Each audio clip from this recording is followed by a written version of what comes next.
All right, look at this. I was addicted to porn for 40 years. Absolutely ridiculous. I think This guy about is a pro gooner right here. sex. I would say probably most of my waking moment, women become objects of gratification. So that created in me a desire to have This guy is extramarital a very wise affair. man right here. I could tell. Very wise man. A lot of we could learn about from. Let's see. Let's see what he's got to say about gooning.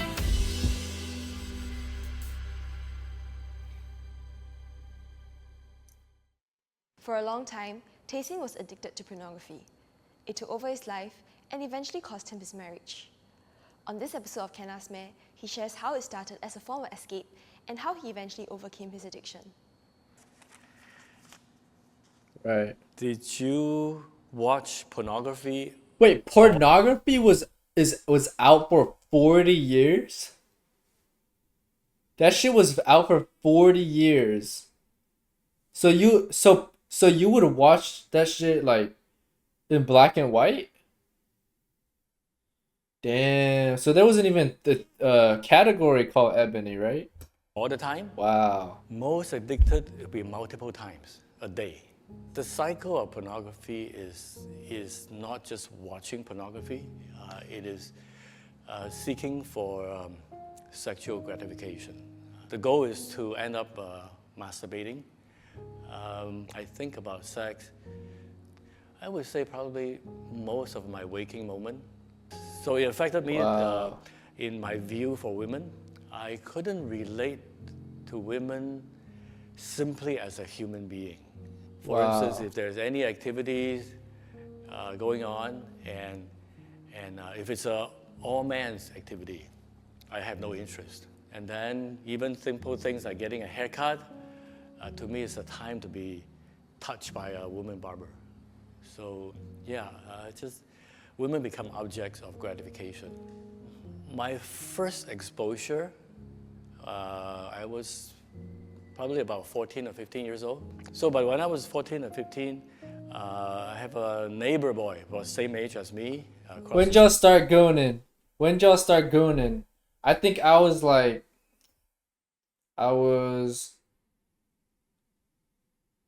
shit 9? Probably 9 years old, yeah. the street. So one day he said, "Yeah, you come, Taishan, you come. I want to show you something." And then he opened it. It's full of Playboy magazines. It was electrifying. The first time I see naked women, from top to bottom. Yeah. Yeah, so Shit's it's like crazy. something happened in my brain, like wow, you know. So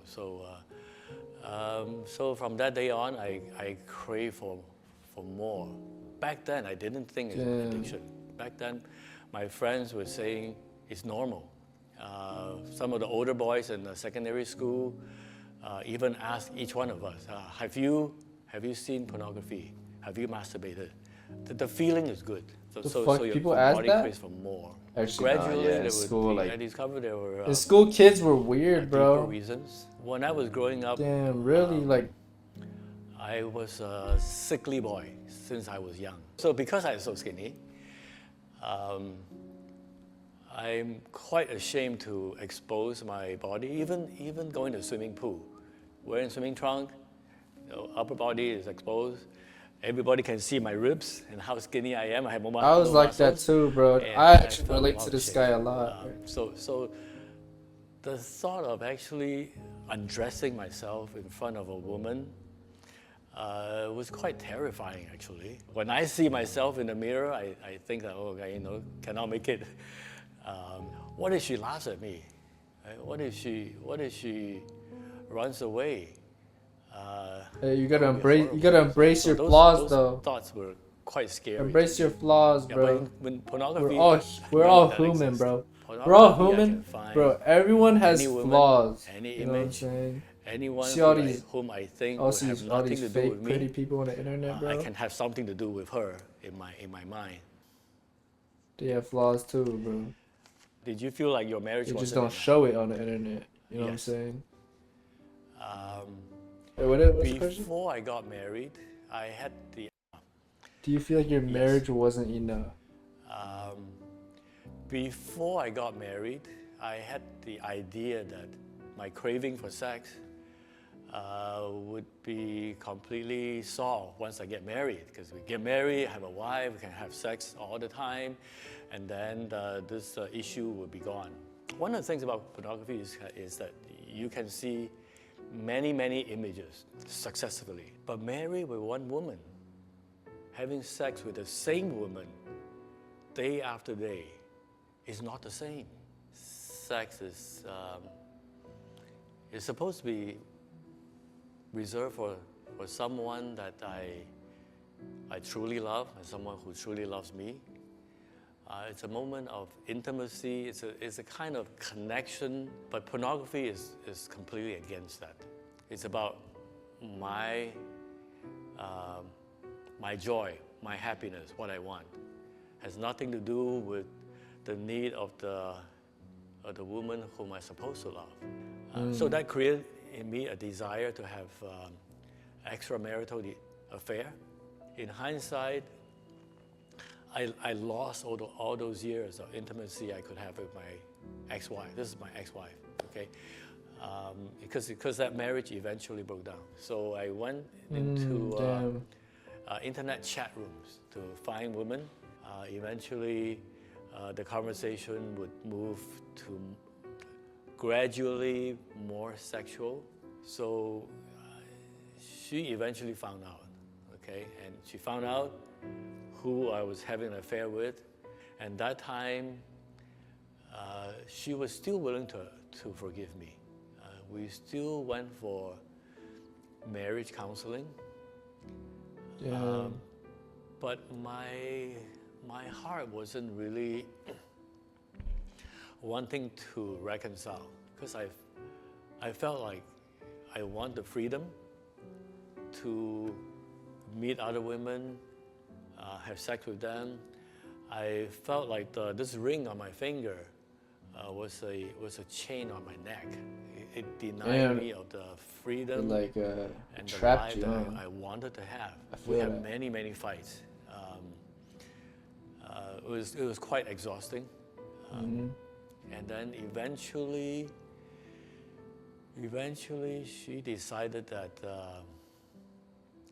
we couldn't go on like this anymore.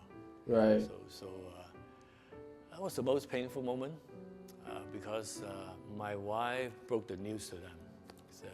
Mommy and Daddy are going to be divorced. Not the kids.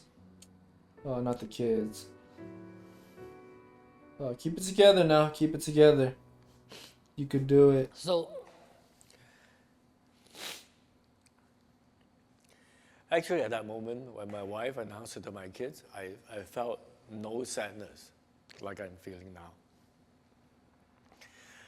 I felt relieved.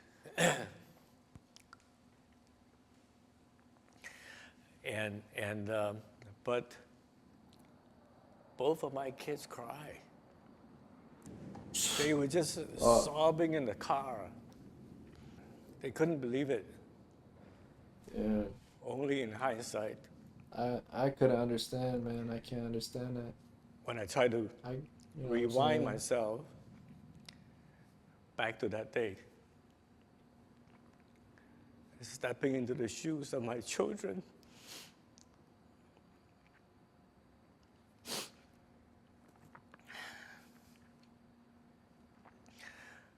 did I realize how much I hurt them, how much I hurt my wife. I have become a man whom I never want my son to become, a man whom I never want my daughter to marry. I did not protect them. In my selfish pursuit of my gratification, I put them in harm's way and be the one who dismantled the whole family. Damn. Speechless. Do you still watch pornography? Well, he can't even get it up no more, right? There's no way he could get it up anymore, so I'm sure like I don't know if you once you hit a certain age, like do you really like have that type of hormones to kind of like want you know what I'm saying, like you get that horniness still, you still get horny at a certain age? No, I have. It's not something I want to Yeah, do right, you don't anymore want to do it no more, you can't even get it out. because it has not done anything good for me. So I don't want it. But that doesn't mean that I am not vulnerable to it. Okay, there were times when I was lonely or bored, and so during that time I indulge in pornography. But because it's not something I want, I would try to pick myself up and and uh, and try to wean myself from it again. I had to recognize that what I was doing was wrong. Because of the message from my male friends from secondary school until adult life, even my male colleagues, would say that there's nothing wrong. Even having a little bit of marital affair, there's nothing wrong. One of my friends says, I mean, I think it's told me wrong that either way, but like shit, everyone does wrong, I guess. You know, it's just something it's something everyone does, so as long as it's not on his wife's time, never mind. it is fine. So it wasn't until about a year later After I became Christian. when I went on a business trip to U.S. So I turned on the TV in my hotel room. So I chanced upon a channel of a pastor preaching. She was talking about fasting, and she said fasting is not just not only about food. So that struck me. Then I thought, okay, maybe I can fast from pornography.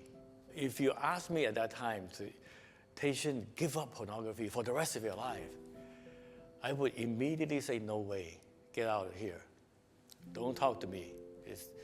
But the idea of fasting for a period of 30 to 40 days, I thought, yeah, maybe this is No, doable. not It's not the rest of November. my life, okay? And I suddenly had this conviction in my heart. Okay, I want to do this. Yeah, So let's that do night I it. didn't masturbate. And Let's do it. the next night, usually hotel room quite vulnerable. I decided that I will read this book. I brought along several books. I think that whole week I read different books, and sometimes I would spend more time out with my colleagues so that I don't come back to the hotel room so early, so I have so much time. So I survived the whole week, and that was the beginning. So then I completed a 40-day fast. I couldn't believe it. I felt a sense of freedom I've never felt before. Because previously I'm thinking about sex all the time, right? And now my mind is free. I can think about other things. I can think about more meaningful things. Wow. Then I begin to think about what harm I have done to my first Wow, that's marriage. like What did my wow, kids that is feel? beautiful. What did my ex-wife feel? It like it Because I never thought declouded about his that. mind like that. Earlier on, I blamed her. I blamed her because she's too busy, and I used to blame her that she didn't watch her weight, she wasn't attractive. All those were excuses. My own seeking for sexual gratification resulted in extramarital affair that destroyed the marriage. I could not blame her. So I asked for forgiveness. I wrote my ex-wife a letter, and then I invited her out for lunch, admitting my wrong. And same thing with both of my kids. I told them that it's not mommy's fault, it's my fault. I know that my children have every right to not want to have a relationship with me anymore, because I am the one who caused them that pain. I don't deserve it, but yet they give to me. My daughter, Wow. last Sunday was my birthday. So my daughter in US, so she ordered a birthday cake, ordered some ice cream, and delivered to me. So she went through all of that just because she remembers my birthday. Yeah. So I am very grateful that they still found room to The beauty of children. maintain this relationship. My current wife is very supportive. She knows everything I told you, plus a lot more. We became friends. She was the one who brought me to church. I became a Christian. I became a pastor. Unthinkable, actually. Damn, pastor's crazy. And wow. so we were dating for a while. That's incredible. But I felt that I should not marry her, as long as I still have this addiction to pornography, because I didn't want to hurt her. Have you ever felt undeserving to be a pastor? Yes, very much so. This is, in many ways, a very shameful past. That, in many ways, maybe it's better off not to talk about it, not to let anyone know about it. The first time I shared my church, I felt very, very uncomfortable. It was during one of our church camps before I became a pastor. Yeah, so our pastor was preaching about lust. Okay, the power of lust, the destructive power of lust. And so the next day, the final day of the church camp, he asked people to give testimony. So I shared that testimony of fasting. I felt funny because right after that was lunch break. We went to buffet line. We get our food. A few people came and thanked me for sharing that. Then the rest of them, I didn't know what they were thinking. Maybe a few weeks later, she asked me if I'm willing to share for the male leaders in our church, and so I shared. So after that, a few guys decided, like, okay, we need this. Why not we start a men's ministry where men can actually come to talk about our struggles? So that was the beginning of men's ministry. So that men's ministry is still running today. I think the first step of turning around is simply admitting my own fault. So opening up about my shameful past may cause people to not respect me. And I think that is fine, because I don't need people to respect me. I want people to know the truth. I want to learn so that I can learn and mature and grow as a man. My younger girl, who's 11, when we're walking to the shopping mall, if there are women model in bikini, like underwear store, then she will block my eyes. Papa, cannot look. It's kind of funny. Pornography affects many men. I think it will be helpful to find a community, a group of other men who... Yeah. Alright, fuck it, bro. Fuck it. We're gonna start our fast, guys. We're fasting on gooning. Goon fast day 1. 1 day or day 1. Let's go. We're fasting for gooning starting today. We're not gooning for 40 days. And shit, do it with me or do it not with me, but I'll see you at the finish line, alright? I'm fasting. No gooning. You know, this actually inspired me a lot here. So yeah, I'm gonna stop gooning for 40 days. Shit. God bless this man right here. Absolutely beautiful testimony. Absolutely beautiful. Yeah, let's do it, bro. Let's do it. No more gooning. We're gonna stop masturbating. We're gonna stop touching ourselves. All right, that shit is bad for you. And yeah, let's do it. Come on. Let's do this shit, America. Let's yeah, fuck it.